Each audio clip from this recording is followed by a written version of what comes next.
Sejam todos bem-vindos. Eu sou a Leila Guimarães, estrategista de mídia aqui na Memória da Eletricidade. E hoje a gente vai bater um papo sobre o digital no novo normal, conhecer um pouco sobre essa trilha. E o nosso convidado de hoje é o Tadeu Jungle, da agência Jungle Bee, um publicitário, cineasta, apresentador, mais de 30 anos de carreira. E Tadeu acabou de entrar, vamos começar esse papo aqui.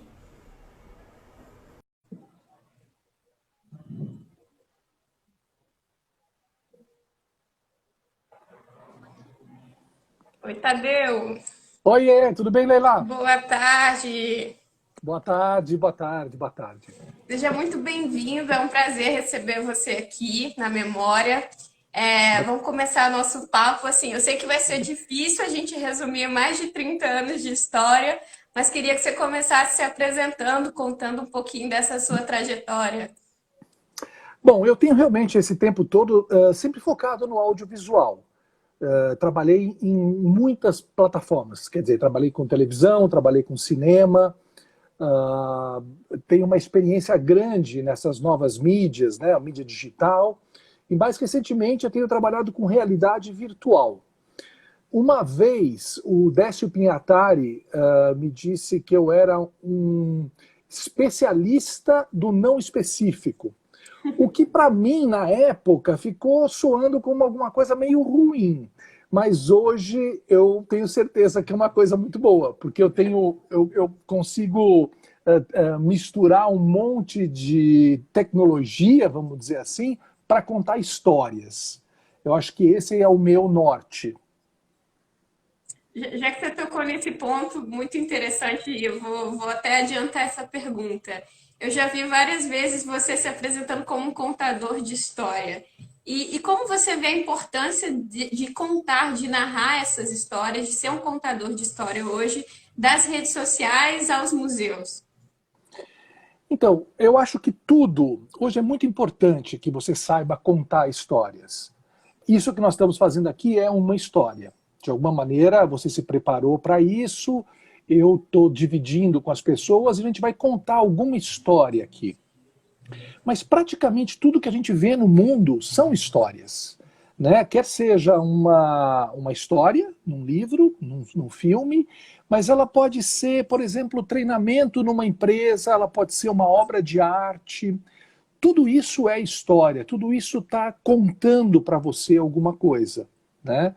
E hoje em dia, que a gente está com muitas novas tecnologias, as tecnologias crescem a cada dia, se transformam a cada dia, a gente precisa encontrar novas maneiras de se contar histórias.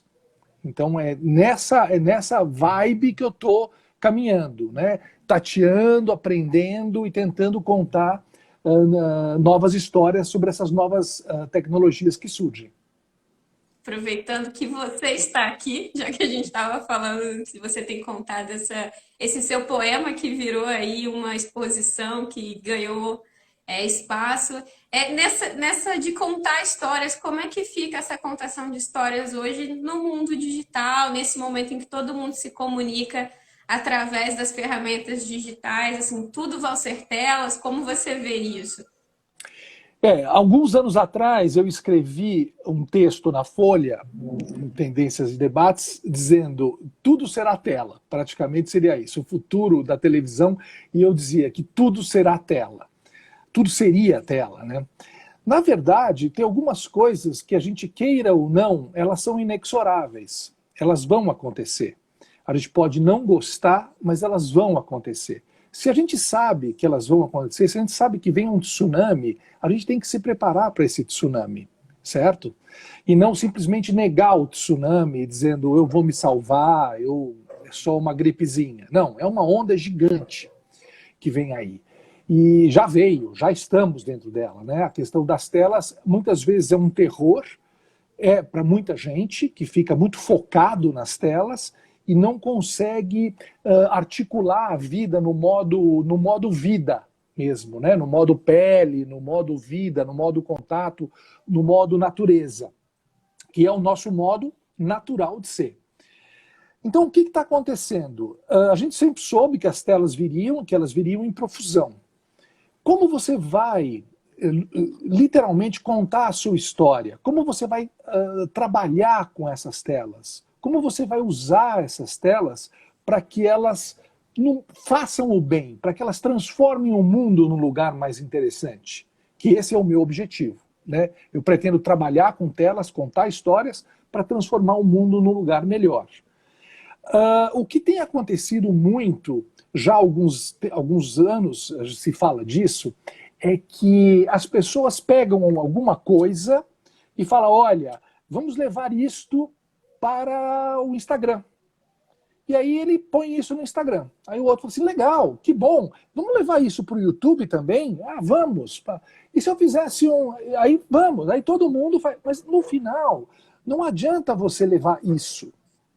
Isso é uma coisa. Você precisa traduzir essa coisa para as plataformas que você vai atuar. Isso até parece ok para algumas pessoas que já se preocuparam com isso há alguns anos atrás. Ah, é uma coisa diferente no Instagram, é uma coisa diferente no YouTube. Ok, isso já é quase dado como certo. Mas não é só isso. Você tem que tentar contar essa história de uma maneira própria para aquele lugar, buscando nela o que ela tem de melhor e muitas vezes criando novas coisas para poder dizer que isso é isso, ou que isso é bacana, ou que isso escreve, ou que isso conta uma história, né? Então o que eu chamo é que não adianta você ficar trocando de plataforma, você precisa traduzir. Você precisa traduzir o teu conteúdo para uma nova plataforma. E isso, agora que a gente está na pandemia, nesse momento onde ficou claro que as telas são imperativas, que você vai ter que usar as telas para tudo aquilo que você fizer, ou quase tudo, chegou a hora da gente refletir sobre elas. Como nós vamos usá-las da melhor forma possível? Existem algumas barreiras, né, em alguns lugares, por exemplo, educação. A educação vai precisar das telas, não tem como. Os alunos já usam as telas o tempo todo, ou muito, fora de aula. Não tem, e eles sabem manusear aquilo muito bem, eles sabem interagir com isso muito bem. Agora, como é que você coloca isso para dentro de uma escola? Tem muitos problemas. Tem custo, tem acessibilidade e principalmente tem rejeição por parte dos professores, que nunca usaram telas, né, para poder se comunicar com os alunos e agora não sabem como fazê-lo. Isso também é um outro problema. Tem que dialogar com os professores para que isso seja. Então é um processo longo, sim, mas a gente tem que começar por algum lugar. A gente pode falar de várias coisas, né? Que eu acredito que a gente vai ter que mudar nessa perspectiva nova, desse novo mundo digital que vem aí. Por exemplo, museus. Os museus, eles sempre... É um dos lugares, uma frase que eu tive uma vez, me pediram para colocar uma frase num determinado grupo, daí eu coloquei assim, eu troco qualquer coisa por um museu, por uma visita ao museu. Essa foi a minha frase. Então tem a dimensão de quanto eu gosto do museu e quanto eu visito museus.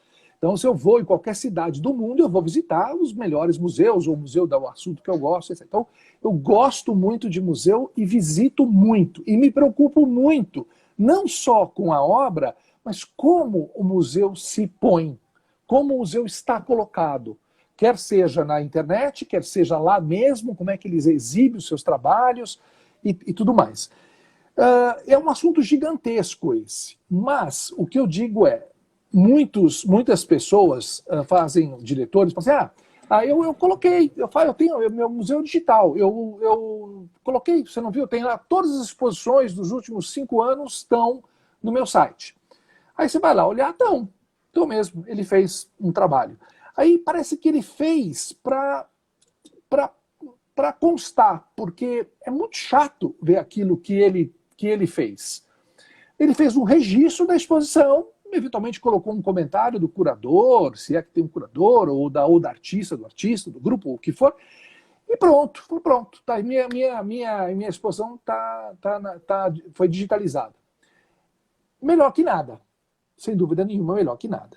Mas dá para você buscar aí sim uma narrativa nova, uma nova forma de usufruir, né, daquele conteúdo riquíssimo, espera-se, do determinado museu, e espalhar isso pelo mundo, no mínimo pelo Brasil. Então aí você já tem uma chave que é interessantíssima. A democracia, né? Você joga que pô, jamais o fulano vai poder ir no museu tal porque não tem dinheiro ou não acesso tal, ele não vai poder ir. Agora ele vai poder. Se você fizer alguma coisa boa, você tende a ter muito mais gente acessando aquilo.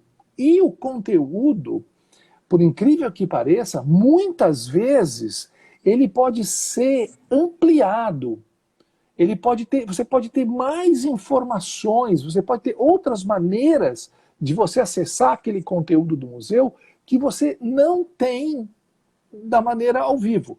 Eu vou continuar visitando todos os museus do mundo que eu puder. E vou ao vivo, vou a cores, no analógico, e vou continuar fazendo isso. Mas agora a gente tem que pensar que a gente já tem ferramentas para poder traduzir essa exposição, ou o conteúdo, se não é uma exposição, o conteúdo do museu para o mundo de outras formas. Você tem desde uma interatividade, desde conseguir narrar, mostrar uma obra de um jeito que ele não poderia ver lá. Você pode ver detalhe da obra, você pode ver o verso da obra, você pode ver aquela obra ligada com outras obras que fazem sentido ter aquela conexão. Isso é só o básico para você fazer uma determinada narrativa. Depois você pode chegar na realidade virtual, que é alguma coisa que eu venho há anos já mexendo. Ela não é um elemento popular ainda, ele o será, mas a realidade virtual vai possibilitar que você ponha um óculos se você está dentro do determinado museu. Você entra, você passeia pelo determinado museu. E mesmo assim, você vai poder ter na realidade virtual muito mais informação, quiçá, do que na exposição vista ao vivo. Porque você tem o digital todo ao seu dispor. Aquilo que eu falei, posso ver uma obra, de repente ele fala, você gostaria de ver as obras relacionadas ao período? Sim, gostaria. Surgem todas as obras ao redor. Uau! Tal. Você gostaria de saber de alguma história em particular? Sim, eu gostaria de saber sobre essa obra. Ah, essa obra. Uau! Você gostaria... Então, você vai entrando no alcance. Pô, é um negócio absurdamente lindo, chocante e tudo mais. Como eu disse, sempre eu tenho que reiterar isso, porque eu não deixarei de visitar todos os museus.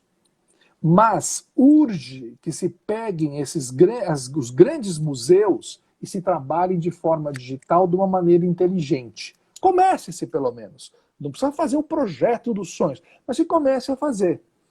Por exemplo, uma coisa que eu acho que é muito simples, pelo menos dá para fazer de uma maneira simples, é você pensar num museu como... qualquer museu. Não vou dizer um especificamente, parece que eu estou falando com aquele museu. Você pega um grande museu de arte. Esse museu, ele faz exposições, muitas delas ele usa do próprio acervo, né, para poder mostrar. Outras exposições ele traz coisas de fora. Mas não sei se as pessoas têm noção que todo museu tem um acervo gigantesco lá embaixo, ou sei lá em cima. Ele tem um acervo de obras riquíssimas, que com certeza, no seu tempo de vida, você não vai conseguir ver. Agora você imagina, e se a gente digitalizasse todas essas obras e colocasse e fizesse, sei lá, uma curadoria dessas obras? A Leila vai fazer uma curadoria baseada num assunto X do museu tal. Tadeu vai fazer uma outra curadoria com as obras tal. E você colocasse isso em realidade virtual.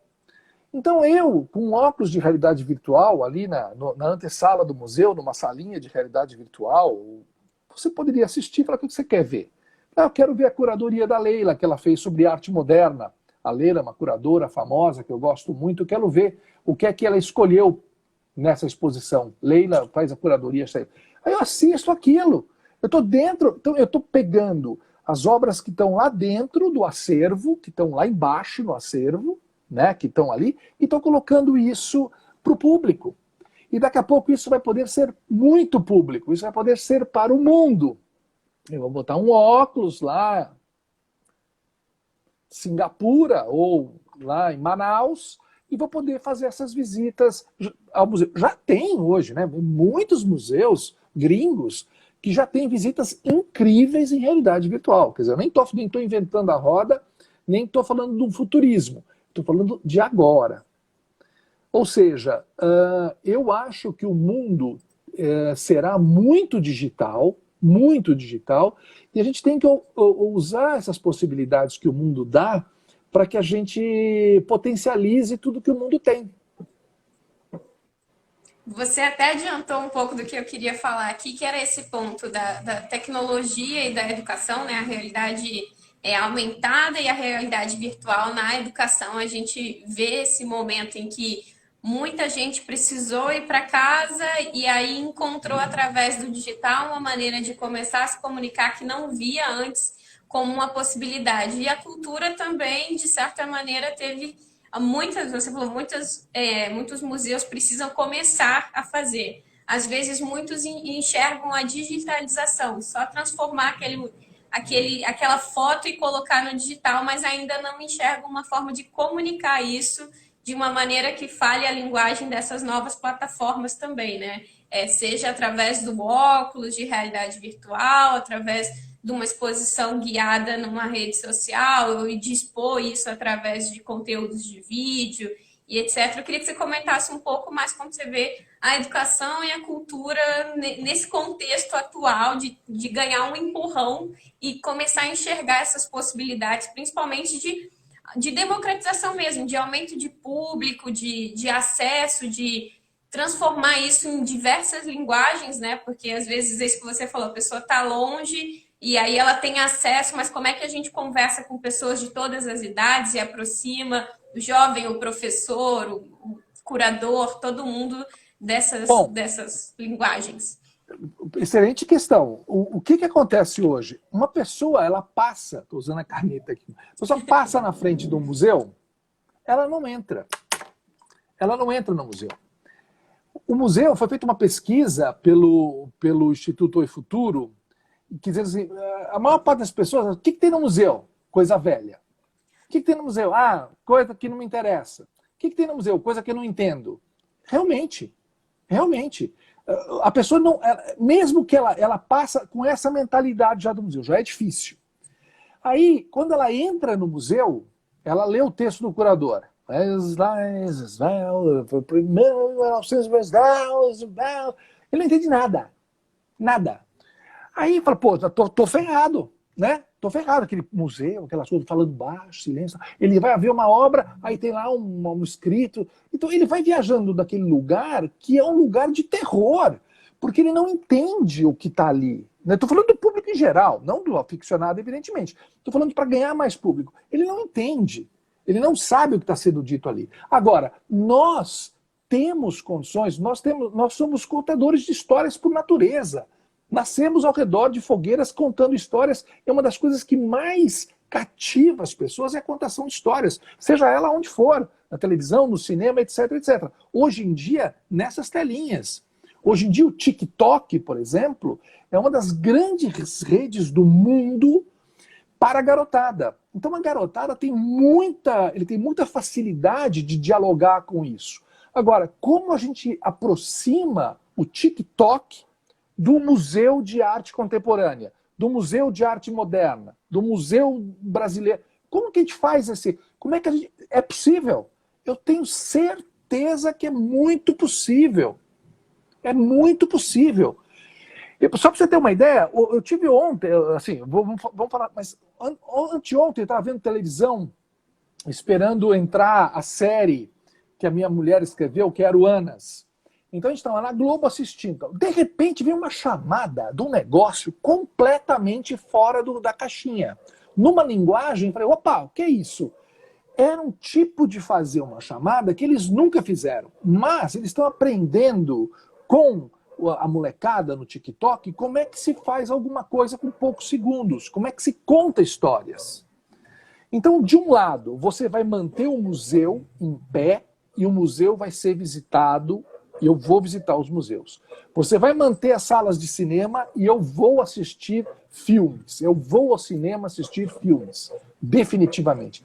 Porém, nesse novo mundo, a gente tem que traduzir essas linguagens, essas narrativas, para essas pequenas telinhas. Então eu acho que se você tivesse, por exemplo, uma narrativa mano e o do que é um museu de arte moderna, feito numa plataforma com uma linguagem TikTok, eu tenho certeza que a molecada fala, uau, isso é legal pra cacete. E é legal pra cacete. Só que ele está conseguindo entender ou sacar porque está batendo na mesma língua dele. Não adianta falar, vamos ler Machado de Assis e depois uma... Não adianta. Vamos visitar um museu, vamos lá. É melhor que nada? Melhor que nada. Leva a turma lá, visita o museu, as criancinhas com bloquinho anotam um monte de coisa, tem uma experiência, é melhor que nada, é legal pra caramba, acontecem coisas ali. Mas e se, além disso, ele pudesse realmente estar fazendo uma imersão através de uma língua que ele conheça? Então, eu acho que essa é a missão, pelo menos uma das minhas missões, é conseguir descobrir essas novas narrativas para tentar trabalhar junto às instituições para que elas contem essas histórias. Sejam histórias curtas, longas, em vídeos, filmes, documentários, ficção ou realidade virtual. Né? Essa eu estou nessa. A gente separou aqui alguns trabalhos seus que foram feitos com realidade virtual e um deles é o documentário Rio de Lama, né? Que você contou a história do desastre de Mariana. Eu queria que você comentasse um pouquinho como é que foi essa experiência e como é que você traduziu isso através da realidade virtual também. Então, a realidade virtual, ela tem tem coisas que, assim, não precisa fazer realidade virtual. Determinados filmes nem devem. Os filmes vão se manter. O filme, tela, esse vai se manter. Essa linguagem nós temos, sabemos e aprimoramos e curtimos e vamos curtir para sempre. Não penso nunca num fim do cinema. Porém, algumas coisas feitas em realidade virtual, elas parecem que assim, não, esse filme tinha que ser feito em realidade virtual. Os filmes que eu fiz, eles são dessa turma, por exemplo. O Rio de Lama foi o primeiro filme que eu fiz em realidade virtual. Ele estava acontecendo aquela tragédia de Mariana, tinha acabado de acontecer, e a gente já estava 15 dias depois, 20 dias depois, a gente já estava ficando meio que... sei, aquelas fotos marrons no jornal. Mariana, foi encontrado mais um corpo. Foi encontrado mais um corpo. Lá vale, não sei o quê. Tá bom. E vai indo, chega numa hora que você não lê mais o assunto, não te impacta mais o assunto. Agora, e se eu te convidasse para ir para lá? Para pisar naquele local, para viver aquilo, para olhar aquelas casas, ver as pessoas que moravam ali. Esse foi o objetivo. Né? Mas aí muda tudo. Porque você põe um óculos, é um filme curto, eu acho que tem 9 minutos, 10 minutos, você põe o óculos, quando você tira o óculos, você fala, uau, onde eu fui? Muitas pessoas choraram com o filme porque tiveram esse impacto de olhar para a pessoa, de ver a pessoa frente a frente, a moradora do local que perdeu tudo. Esse filme não é um filme, não fala tanto de tragédia, isso é engraçado, não acho que não vale a pena a gente entrar muito por esse assunto, mas assim, no Rio de Lama, eu falei sobre a ausência, eu não falo sobre tragédia, mas é uma narrativa do filme. Ele usa uma maneira de falar sobre a ausência, sobre perda, mas doce, é uma melancolia, eu uso da melancolia para a narrativa.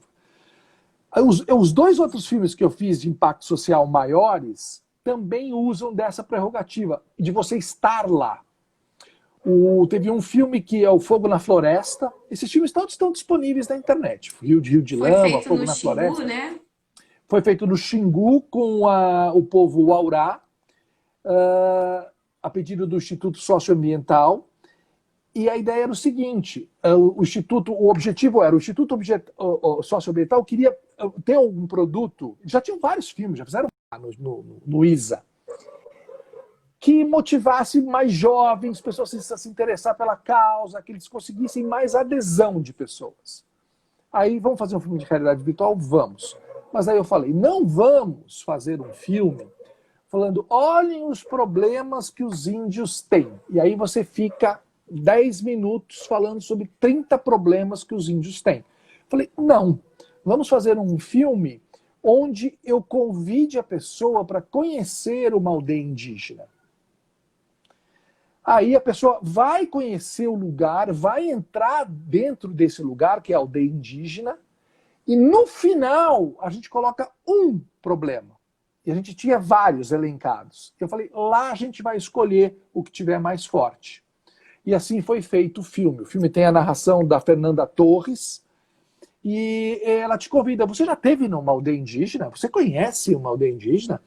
E aí você vai visitar uma aldeia indígena, coisa que pouquíssimas pessoas têm condições de fazer. Eu nunca tinha ido, foi a primeira vez que eu fui. Agora já fui outras vezes, mas eu nunca tinha ido. E por mais que você conheça os filmes feitos, fotografias, quando você entra na realidade virtual, você está num outro mundo, você está lá. Entendeu? Então a ideia de você fazer filmes dessa natureza é o que traduzem uma nova vivência. O que eu digo é que a gente saiu do storytelling e está indo para o story living. Nós estamos morando dentro da história, nós estamos vivendo dentro da história, né? Então eu acho que esse é um filme que no final acabou sendo Fogo na Floresta, porque o dia que a gente chegou tinha um incêndio assim ao lado da gente, e havia risco das ocas pegarem fogo. Dormimos todos em rede, com os equipamentos no centro da oca, para poder fugir no meio da noite, caso viesse a oca se incendiasse e tal. Mas essas são peculiaridades da filmagem. A narrativa da realidade virtual é que é muito diversa. De novo, novas tecnologias, novas narrativas. Então a gente está aprendendo a contar histórias em realidade virtual. Não sei se vale falar do último filme que eu fiz. Como é que nós estamos de tempo? Temos tempo, pode falar. O último filme que eu fiz também é dessa mesma maneira. Eu fiz sobre a ocupação Mauá, que é uma ocupação que tem no centro da cidade, e a ocupação normalmente são muito estigmatizadas como lugares de droga, de crime, de monte, sabe, de coisas ruins e tal. E eu conheci essa ocupação, é uma ocupação maravilhosa no centro de São Paulo. A ocupação sempre toma um prédio que não tem uso social. Ou seja, não é que elas tomam um prédio particular e expulsam alguém para morar. Elas pegam um prédio abandonado, sem uso social, quer dizer, o dono abandonou, o dono não tem mais grana para pagar, os IPTUs já valem o valor do imóvel, a prefeitura tomou conta, alguma coisa assim e tal. Eles tomam um prédio vazio, foi o que eles fizeram. A ocupação Mauá tem 12 anos. E a organização lá dentro, as pessoas que moram ali, são pessoas como nós. E são pessoas maravilhosas, com seus sonhos, com seus problemas, com as suas coisas. Mas quem entra na ocupação Mauá para conhecer? Ninguém, com medo, acha que não pode, acha que... Eles têm uma feijoada lá no sábado, não sei se ainda está tendo, que é maravilhosa. Dá para chegar lá e falar, quero entrar, tem feijuca aí? Tem. Vai lá e come uma feijoada com os caras. É ótimo.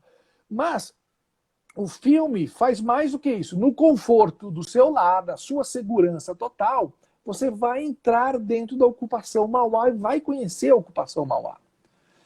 Quando um vereador, um gestor público assiste esse filme, ele fala, bom, cara, ele tem outra visão do que é aquilo, entende? Então esse é um dos motivos desses filmes de realidade virtual, de impacto social, que eu chamo, que a Jungle Bee, que a minha produtora, fez. Fizemos outros também. E eu não acho que a realidade virtual só tem esse caminho, né? Ela poderia trabalhar com educação, Só poderia. Poderia trabalhar nas artes, nos museus? Só poderia. Poderia trabalhar nas grandes empresas? Só poderia. Veja só esse exemplo. A gente estava pronto para lançar, nós vamos lançar mais para frente. A gente estava pronto para lançar um filme para empresas. Tá? Você pode trabalhar com treinamento em realidade virtual nas empresas? Pode. O Walmart, nos Estados Unidos, treina 1 milhão de funcionários com realidade virtual. Mas não foi isso que a gente fez. A gente fez um filme dentro da categoria diversidade e inclusão. A gente fez um filme de ficção sobre a inclusão de pessoas com síndrome de Down nas empresas. E esse filme está aqui no Oclinhos, chama-se Bem-vindes. Esse aqui é um óculos de realidade virtual. Chama Bem-vindes. E esse filme vai ser lançado. A hora que a gente conseguir sair disso tudo, a gente vai lançar.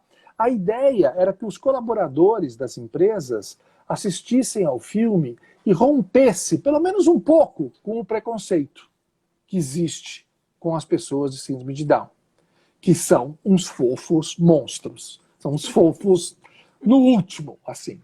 Então a gente fez esse filme mostrando que eles são capazes, que eles são bacanas, que eles têm uma diferença, eles são diferentes. Sim. E essa diferença faz muita diferença dentro de uma empresa, sabe? E a gente fez um filme assim, é uma comédia que teve uma ideia, a ideia inicial foi do Marcos Nist, lá um dos meus sócios, e a gente desenvolveu num roteiro de humor, e é muito legal. Eu estou muito ansioso para poder jogar nas empresas e ver a reação das pessoas com relação a isso. Mas, assim, essa é mais uma aplicação da realidade virtual. Como eu te falei, tem muitas, né? E isso é uma coisa que vai pegar também. As pessoas falam, mas não pegou, né? A realidade virtual não pegou. O que eu posso dizer? Eu digo, talvez ela não seja popular, mas ela não tem jeito de não pegar. O que vai acontecer é que esses óculos meio grandões, isso é um saco, custa caro. Não evolui para não lentes. É isso aqui, entendeu? Não é isso aqui. Mas a mesma coisa, o cara fala, não, vídeo não vai rolar. Olha o tamanho desse equipamento VHS, a caixa desse tamanho, como é que eu vou levar? Não, o vídeo está nesse celularzinho fininho, gravando imagens maravilhosas que dá para ir para o cinema, de tão boas que são. Então a tecnologia, em breve, vai fazer com que os óculos sejam muito mais levinhos, e muito mais baratos, e muito mais isso, muito mais aquilo. E quem não vai querer, não digo sempre, mas viajar para um outro mundo? Porque é isso que acontece quando você põe um óculos de realidade virtual. Você vai viajar para um novo mundo, entendeu? Então, é uma coisa que vai acontecer, só não sei quando, 2, 3, 4, 5 anos, cada vez mais as invenções surgem do nada, né? Então, de repente, já tem vários óculos aí bem pequenininhos, muito bacanas, que usa... Falei, então, estou aguardando chegar, mas eu estou animado. Eu também. É muito interessante, entendeu? Eu também sou publicitária, formada em comunicação, e sempre tive isso comigo, que a comunicação, para fazer sentido, ela tem que fazer sentir. Fazer sentir é isso, de evocar a emoção e etc. Eu acho que a realidade virtual, ela traz isso de toda maneira, né? Porque através desses óculos, a gente vivenciando aquelas experiências, a gente desperta emoções, a gente se coloca no lugar, é uma Sim. comunicação que aguça todos os nossos sentidos, né?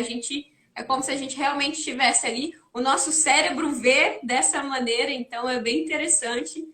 Fico aqui muito feliz de ouvir isso. Eu vou até abrir... Pode falar. Não, o Chris Milk, que é um dos papas da realidade virtual, falou que a realidade virtual é a maior máquina de empatia jamais inventada. Então a questão da empatia, que é uma questão muito forte para você poder conversar com pessoas ou mover pessoas, né?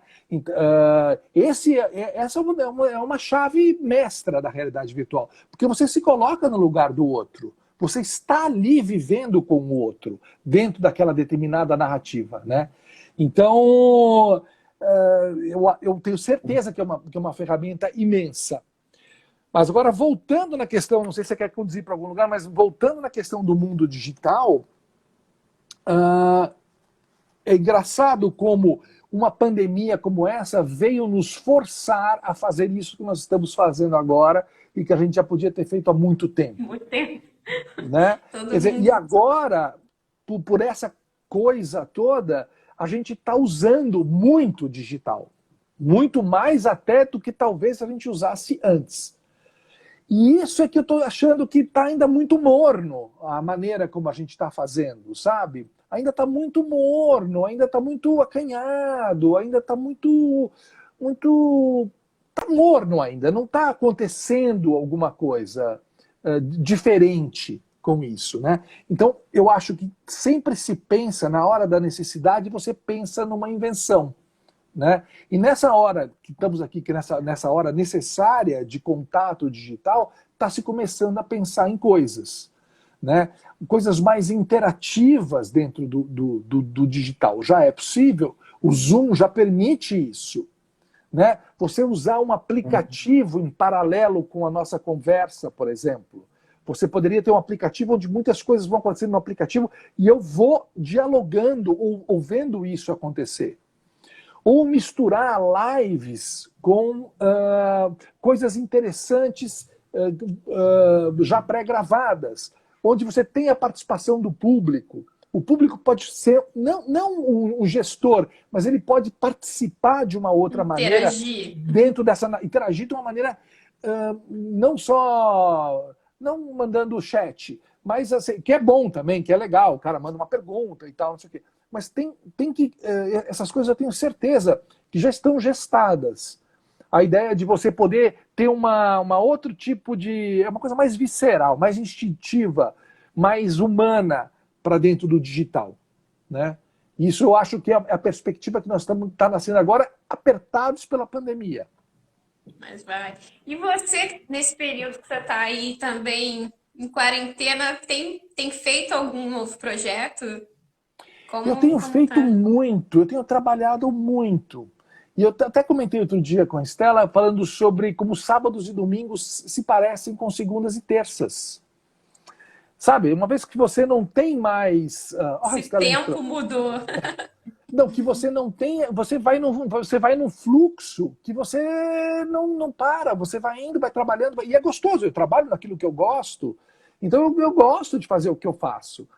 Então, o sábado é um dia que eu vou fazer mais coisas. Mas parece que não teve aquele tempo, né, de parada, de reflexão, de natureza, de ir para um parque, ou fazer uma viagem para a praia, para dar uma coisa mais de corpo, essa coisa que a gente está sentindo tanta falta, né? Mas eu tenho feito muito, estou fazendo uma série, escrevendo uma série de humor para TV, eu estou escrevendo um podcast de ficção, eu estou fazendo vários poemas visuais, que é uma coisa que eu também sempre fiz. Tem um livro que tem muitos poemas visuais mesmo, eu estou fazendo muitos desses poemas visuais. Espero que eu consiga, no final, daqui a um tempo, final desse ano, ter uma exposição pronta com eles. E eu estou muito animado com isso também, de fazer esse tipo de coisa. Abri um Instagram de fotos, chama @ Fotografia Jungle. Fotografia Jungle é uma coisa pequena ainda, comecei agora a fazer, mas eu estou recuperando um projeto que eu adoro, que chama Povo da Praia, que nos anos 2005, 2006, eu viajei pelo Brasil inteiro, fotografando, fazendo retratos de pessoas nas praias. E isso me é um projeto muito caro, que eu não consegui viabilizar um livro na época, e ficou, no final me ofereceram um negócio menor, eu não quis, ficou. E é um projeto muito lindo, se você pensar, claro, hoje, no tempo da pandemia, mas ao mesmo tempo é um projeto que ele é lindo per se, pela praia. Porque a praia é um dos lugares mais democráticos que eu conheço. Tem de né? tudo.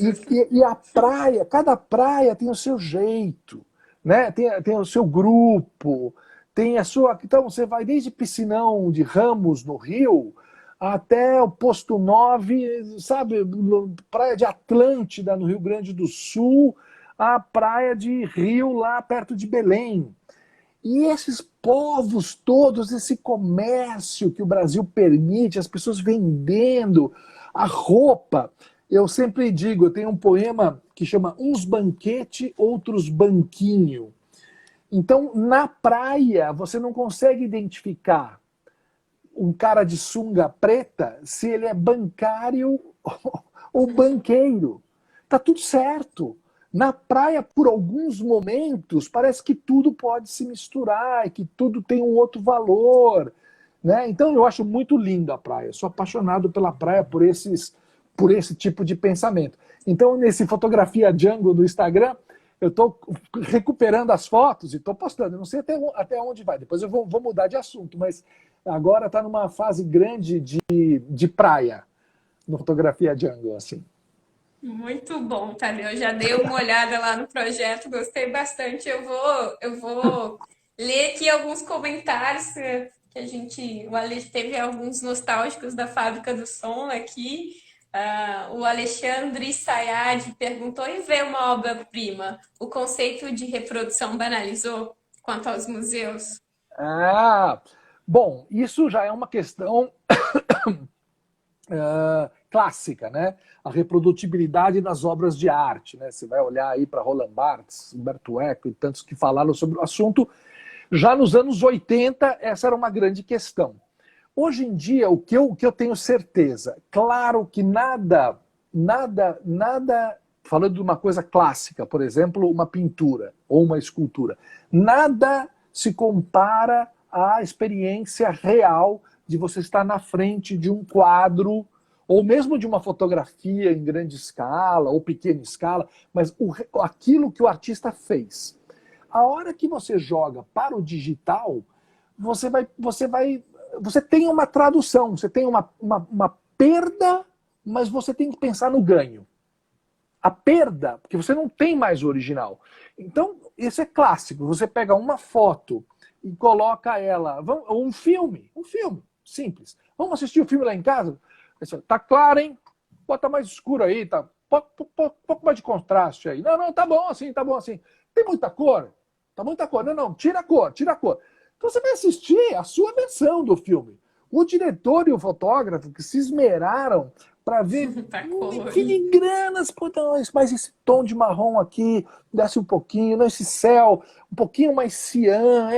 Chega em casa, você vai assistir em casa, pá, ou mesmo no cinema. O diretor fica louco, ele vai assistir a estreia, ele vai um dia antes, vê a projeção, calibra. Então, no dia da projeção, talvez esteja do jeito que o diretor quis. Mas depois, o filme está no seu mundo e tem neguinho que vai vir no celular pequenininho, com um foninho aqui, outro foninho falando com a amiga. E é isso. Você não pode exigir que a obra seja engessada e só possa ser vista, no caso do cinema, naquela sala daquele jeito.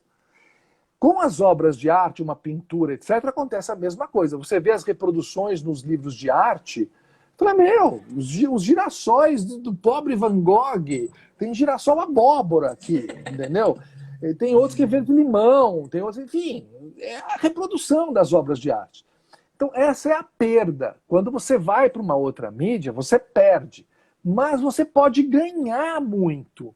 Você tem coisas que você pode ganhar que você não teria no real. Por exemplo, eu tive no ano passado, justamente no Museu Van Gogh, acho que por isso que eu me lembrei. Eu gostaria muito de ver os quadros, a parte de trás dos quadros. Como é? O que ele mexeu ali? Como é? Quem que enquadrou isso? Quando foi feita essa moldura? Eu queria saber sobre o trabalho não só da obra. Não dá, você não vai pegar no quadro, você não tem escrito. Mas agora, no digital, eu poderia ver.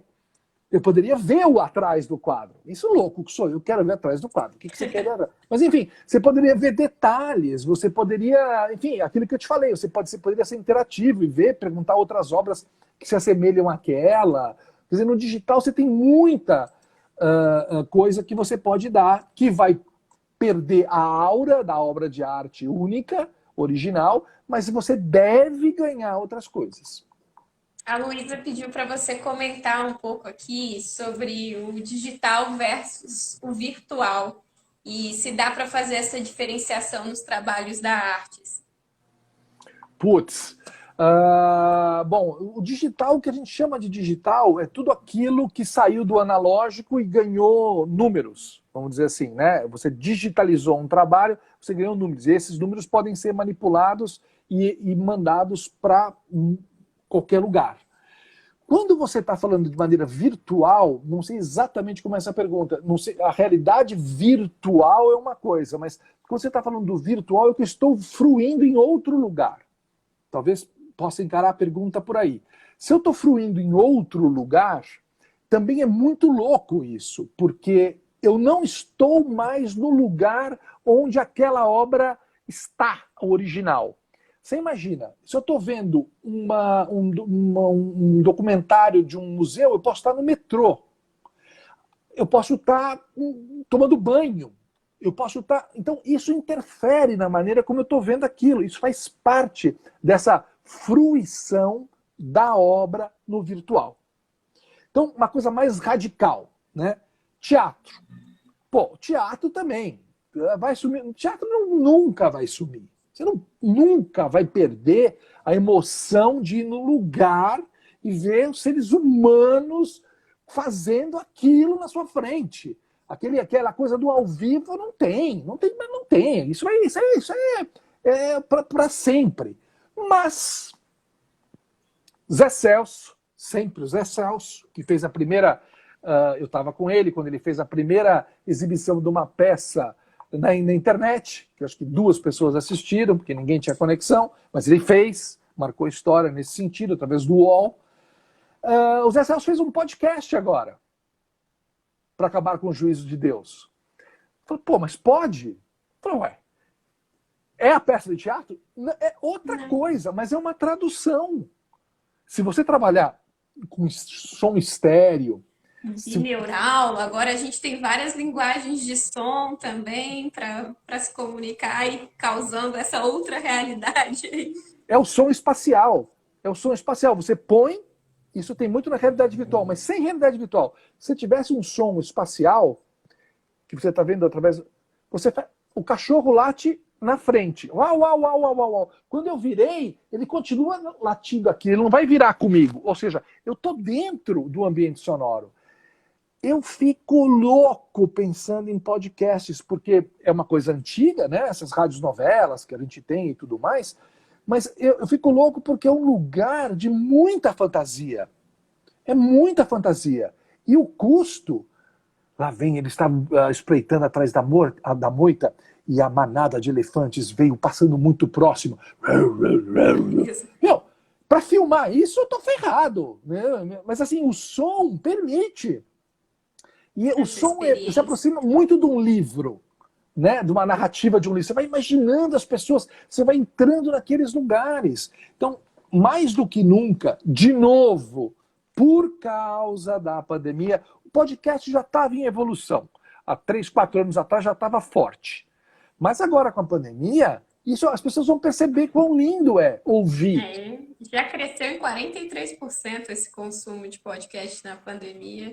Puta, quer dizer, aí a ideia de se você tá, por exemplo, o que é virtual? Quando a obra ela existe em algum lugar, por exemplo, como o teatro, e você tenta fazer ir para outro lugar, você vai assistir ela de uma maneira virtual, você vai assistir o espetáculo de longe, ela sempre está dentro do seu... Ela interfere, onde você está, interfere dentro da leitura disso.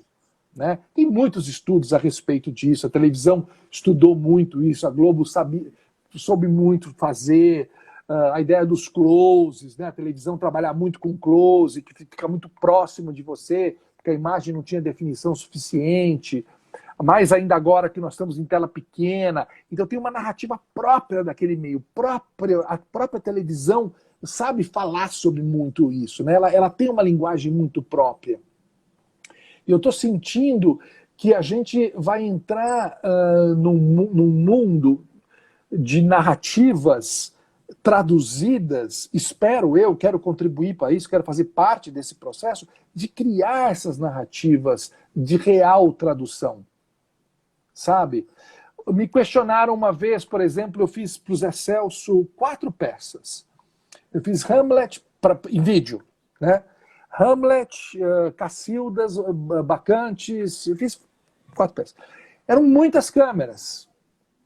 E eu, do Teatro Oficina, que é um teatro muito complexo, não é um teatro italiano, como é que você vai trabalhar com o teatro para levar ele para vídeo, para tela? Nunca você vai conseguir ter a experiência ao vivo. Mas como fazer para ter isso? Me preocupava muito isso na época.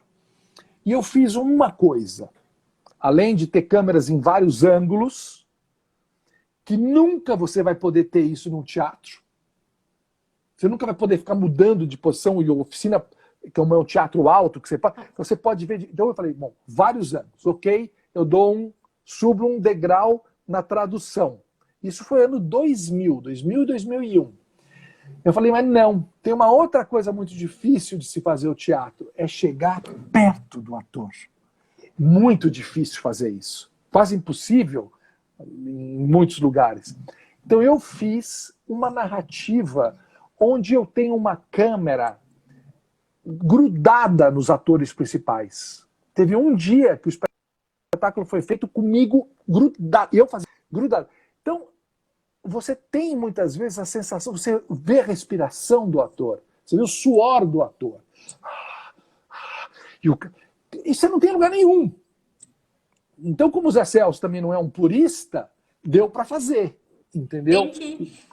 Essa abertura é interessante, né? A gente falou aqui sobre da educação, do museu, do que pode ser, mas é interessante que as pessoas tenham essa visão de que se pode ir além do convencional, do que já é feito, do que todo mundo está acostumado a ver, que no primeiro momento pode ser chocante, pode ser uma experiência, talvez que cause uma confusão, mas essa confusão sempre é o primeiro passo para evoluir isso, se tornar uma linguagem mais comum depois. Provavelmente muitas das coisas que a gente tem hoje, quando foram experimentadas a primeira vez, causaram muita estranheza. O próprio cinema, o trem e etc. Mas chegamos aqui. Tadeu, infelizmente a gente já está caminhando aqui para o final. Ficaríamos aqui horas batendo esse papo.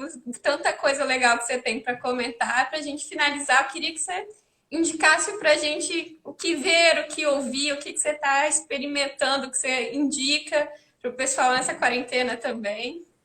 Olha, assim, séries que todo mundo fala, né? Eu assisti uma meio relutante no começo, que chama Better Call Saul. Gosto. É um spin-off do... Conhece? Do Breaking Bad. Bom, é um spin-off do Breaking Bad. É absolutamente maravilhosa. Aquela série que você assiste, tem 6 ou 8 temporadas, muitas temporadas. Quando termina, você fala, puta, perdi meus amigos. Onde eu vou encontrar com esses caras? Eu tenho que encontrar com esses caras. Então é absolutamente apaixonante. Uma outra série que talvez valha a pena, já que nós falamos em podcast, é o Homecoming. Homecoming, De Volta para Casa, ou... tem um outro nome em português, mas é Home, de casa, Coming. Homecoming. E o interessante dessa série é que ela nasceu como um podcast. Ela foi um podcast que eu ouvi, muito bem feito, e ela foi tão interessante que os caras fizeram a primeira temporada e agora estão na segunda. Se você começar a ver a primeira e não gostar muito, segura, porque a segunda é bem melhor. Então, duas coisas. Um livro que eu estou lendo é o Oráculo da Noite, do Siddhartha Ribeiro, que eu gosto muito de sonho, admiro muito o trabalho do Siddhartha. Ele está construindo um novo mundo através do cérebro, a pesquisa do cérebro, através de uso de química para alterar o cérebro e conquistar mais saúde. Tem um cara bem adiantado nisso, simpatia em pessoa, muito generoso. Então, o Oráculo da Noite, eu acho que é um livro interessante. Também não é um livro para ler tudo, ele é grossão. Você vai nos capítulos, você vai lendo um pouquinho, volta, fica com alguma coisa na cabeça, sabe? É um livro, para mim, eu estou lendo assim, está achando muito bom. Tadeu, muito obrigada pelas indicações aqui. Muito obrigada pela sua participação em nome aqui da equipe da Memória da Eletricidade. Eu agradeço muito essa conversa. Para quem nos assiste, essa conversa vai estar salva e disponível lá no canal do YouTube da Memória da Eletricidade também. Obrigada pela participação de todos e amanhã a gente está de volta com mais entrevistas aqui no Instagram. Tadeu, muito Valeu, obrigada. Leila. Obrigado pelo convite, obrigado para vocês. Tchau, tchau. Obrigado quem veio. Tchau.